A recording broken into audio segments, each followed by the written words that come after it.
Hi friends, எல்லோரும் எப்படி இருக்கீங்க? Welcome to my channel. இதில் என்ன பார்க்க போகிறோம் அப்படின்னா, ஸ்கூல் ஆஃப் பிஸ்னஸ் ஆர்கனைசேஷன் அந்த கம்பெனியில் எப்படி ஒர்க் பண்ணுறது, வீட்டில் இருந்தபடி எப்படி ஒர்க் பண்ணுறதுன்னு பார்க்கலாம். இதில் என்ன ஒர்க் அப்படின்னா, பர் டேக்கு 5 minutes தான் ஒர்க் பண்ணணும். சோஷியல் மீடியாவில் content sharing and publishing work தான். பர் டேக்கு 300 வரைக்கும் ஏர்ன் பண்ணலாம். உங்களுக்கு இன்ட்ரெஸ்ட்டாக இருந்தால் டிஸ்கிரிப்ஷனில் இருக்கிற நம்பருக்கு வாட்ஸ்அப் பண்ணுங்கள் ஃப்ரெண்ட்ஸ்.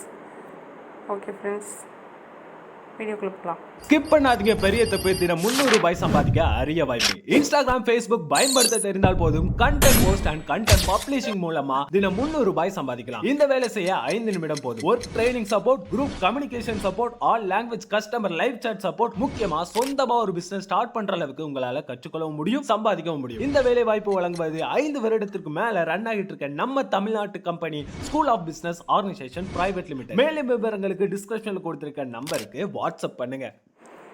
ஓகே ஃப்ரெண்ட்ஸ், இன்றைக்கி மடக்கு எப்படி செய்கிறதுன்னு பார்க்கலாம். தீபாவளி வந்ததுனால ஸ்பெஷல் டிஷ்ஷு.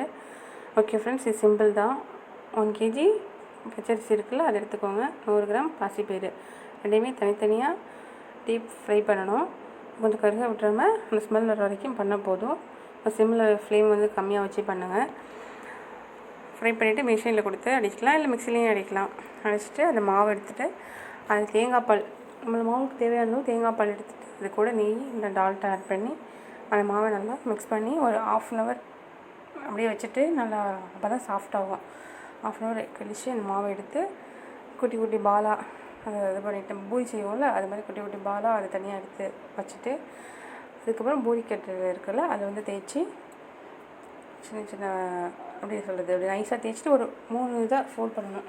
ரொம்ப ஃபோல்ட் பண்ணோம் அப்படின்னா அது உள்ள வேகாது. 3 தான் ஃபோல்ட் பண்ணணும். பூரி கட்டையிலையும் தேய்க்கலாம், இல்லை சும்மா நார்மல் கட்டையிலையும் தேய்க்கலாம், இந்த மாதிரி ப்ரெஷ் பண்ணுற கட்டையிலையும் தேய்ச்சிக்கலாம். ப்ரெஷ் பண்ணுற கட்டைனா 2 பக்கம் கவரை கட்டிட்டு மாவு வச்சு ப்ரெஷ் பண்ணிங்கன்னா மாவு கையில் ஒட்டாமல் வரும். ஈஸியாக ஃபோல்ட் பண்ணலாம். நான் அதை ஃபோல்ட் பண்ணியிருக்கேன் பாருங்கள்.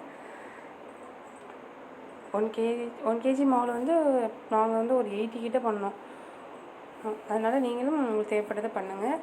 எவ்வளோ நிறையா இருந்தால் 1/2 kg எடுத்துக்கோங்க. அதை எடுத்துகிட்டு அந்த ஆயிலை ஹீட் பண்ணிவிட்டு அதில் போட்டு நல்லா ஃப்ரை பண்ணி எடுத்துருங்கண்ணா.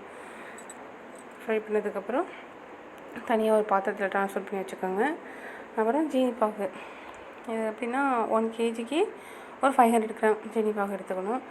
500 கிராம் ஜீனி, ஒரு 100 கிராம் வந்து வாட்டரு, அது ரெண்டையும் பாகு காய்ச்சி வச்சுட்டு நல்லா கம்பி பதம்னு சொல்லுவாங்க, நல்லா புஷ் பண்ணால் நல்லா நம்ம கையில் டச் ஆகாமல் நல்லா பால் மாதிரி வரணும். அந்த பதத்துக்கு காய்ச்சி எடுத்துகிட்டு அதை ட்ரான்ஸ்ஃபர் பண்ணி வச்சுருக்க பவுலில் கொஞ்சம் கொஞ்சமாக வேறு ஒரு பவுலில் எடுத்து கொஞ்சம் கொஞ்சமாக ஆட் பண்ணி அந்த சக்கரை பாகை வந்து ஜீனி பாகை வந்து மேலே போடணும். ஒரு 10-20 அந்த மாதிரி போட்டு அந்த ஜீனி பாகை மேலே மோந்து எடுத்து போட்டோம் அப்படின்னா ஃபுல்லாக எங்கும் இதாக இருக்கும், ஸ்வீட்டாக இருக்கும், நல்லா டேஸ்ட்டாக இருந்துச்சு. நீங்களும் சாப்பிட்டு